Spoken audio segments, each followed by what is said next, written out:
A United plane was forced to return back to DIA last night after the airline says there was a wildlife strike after takeoff.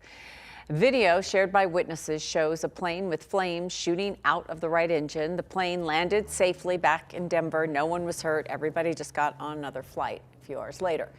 This latest incident raises more questions, though, about wildlife at our airport, and that's why we're going to bring in our 9 News aviation expert, Greg Feith. So when we talk about birds, we've heard about this before. If it was birds, what was that? Did they get sucked in, or what happens? Typically, when you have a flock of birds and the aircraft encounters them, you got to remember those jet engines are sucking a lot of air. They're like giant vacuum cleaners. So if they fly through a flock of birds, they get ingested. You disrupt the smooth airflow of the air going through the engine. That's what causes what's called compressor stalls. That's what people saw as the airplane flew over. You saw the bursts of flames. That's the disrupted airflow, which causes an imbalance in fuel and everything else, and you will get that raw fuel being burned and exhausted out. That's what they saw. But it's not something pilots aren't, they're trained to do something like that. Pilots are trained to handle that kind of event. You can't avoid birds because birds will fly haphazardly. So pilots can't try and dodge the flock of birds, they fly through them. And the airplanes are certified and the engines are certified to take in at least an amount of birds and a particular size of birds. But if you remember the miracle on the Hudson, when they took in 20-pound geese, now all of a sudden you have a real problem. The pilots, the airplane still stayed intact. It was just that it affected the performance of the engine. Where you put an airport matters in that realm, as far as what kind of wildlife you have. If you have rural airports with deer and the like on the ground, that could affect a landing as much as anything. But birds are around airports everywhere. Tom, as pilots, aviation, we share the sky with the birds. And so when you build an airport, you have to look at the migratory patterns. You have to look at all of the surrounding events. If you remember Old Stapleton, we had Bar Lake off the end of one runway. It's a bird sanctuary. We have eagles out there and a bunch of migratory birds.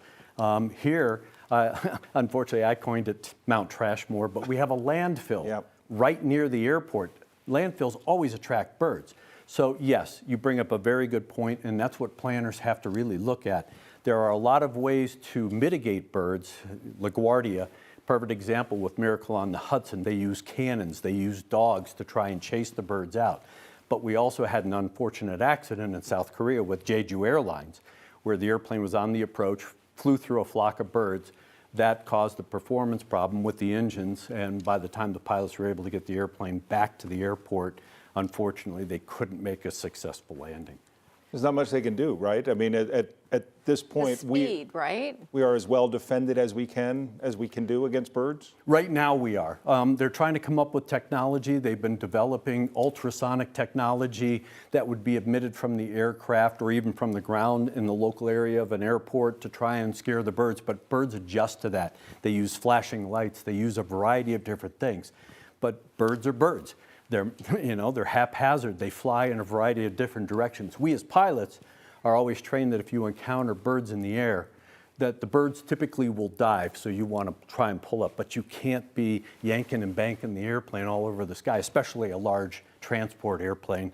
Passengers won't like that e-ticket ride. No. Well, when the airport says wildlife strike, this could have conceivably been something else, and they were taking off and they hit that. And that's what caught my attention, was the fact that they used the term wildlife instead of birds. Because wildlife, I've flown in and out of several airports here in Colorado where I've encountered coyotes on the runway, and a lot of other pilots have too. You can strike, an animal on the runway.